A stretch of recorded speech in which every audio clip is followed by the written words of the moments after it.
नमस्कार, मैं सुभस्मिता आप सबको मेरी यूट्यूब चैनल स्टडी सीकर में स्वागत करती हूँ। तो पिछले वीडियो में हम लोगों ने देखा था लाइट रिएक्शन के बारे में। तो आज के इस वीडियो में हम देखेंगे डार्क रिएक्शन के बारे में, जो फोटोसिंथेसिस के और एक इम्पोर्टेंट टॉपिक है। तो चलिए वीडियो को शुरू करते हैं। Dark reaction. The second stage of photosynthesis is the light independent reaction. Dark reaction is called so because it is a light independent process in which carbohydrate molecules are formed from carbon dioxide and water molecules. The dark reaction of photosynthesis is also known as the carbon fixing reaction, the Kelvin cycle, the Kelvin-Benson cycle, Kelvin-Benson-Basson cycle, C3 cycle, reductive pentose phosphate cycle. The dark reaction of photosynthesis occur in the stroma of the chloroplast, which is the aqueous fluid surrounding the thylakoid sacs, where they utilize the product of the light reaction. इसका मतलब ये है कि जो photosynthesis के second stage होता है उसे हम लाइट इंडिपेंडेंट रिएक्शन बोलते हैं, मतलब डार्क रिएक्शन बोलते हैं।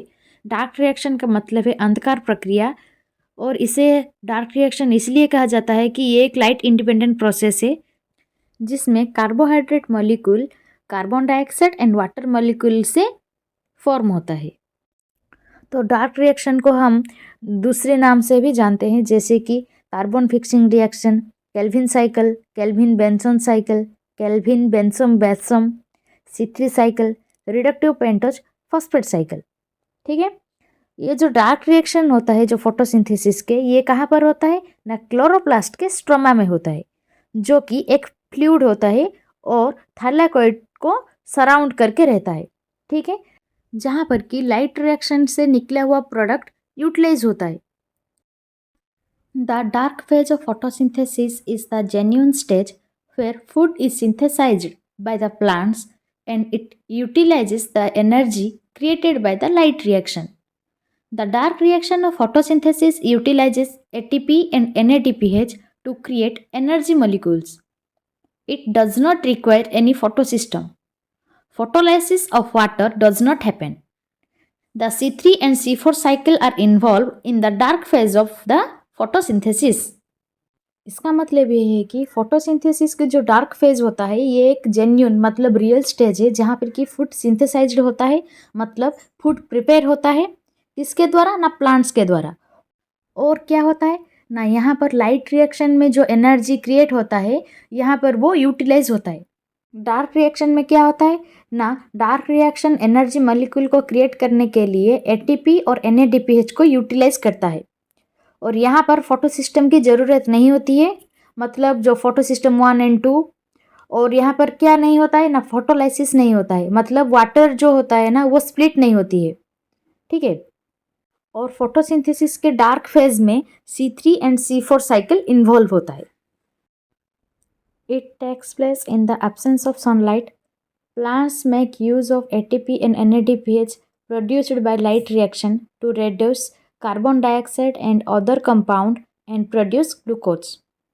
Plants use the dark reaction to convert CO2 from the environment into glucose, a sugar that may be stored as energy.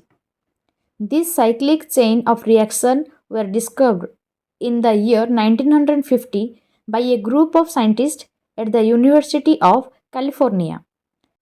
Melvin Kelvin, Benson, James Bassam, and other scientists were involved in this discovery. Hence, these reactions are known as Kelvin cycle or Kelvin-Benson cycle or Kelvin-Benson-Bassam CBB cycle. In 1961, Melvin Kelvin was awarded the Nobel Prize for his discovery. इसका मतलब ये है कि ये जो dark reaction है वो क्या होता है ना, लाइट के एब्सेंस में होता है, और प्लांट जो है वो लाइट रिएक्शन में निकला हुआ ATP और NADPH को यूज करता है, जो कि कार्बन डाइऑक्साइड को और अदर कंपाउंड को रिड्यूस करता है और ग्लूकोज को प्रोड्यूस करता है।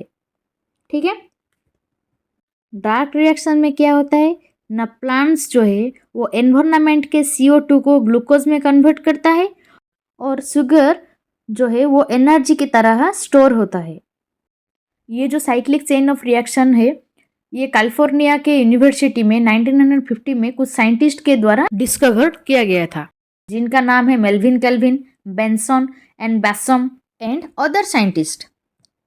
इस रिएक्शन को हम Calvin cycle, Calvin Benson cycle, Calvin Benson Bassham cycle ये सब बोल सकते हैं। और 1961 में मेल्विन केल्विन नोबेल प्राइज में अवार्डेड हुए थे। In simple term, Kelvin cycle refers to the conversion of carbon dioxide to carbohydrate or the fixation of atmospheric carbon dioxide by plants through photosynthesis.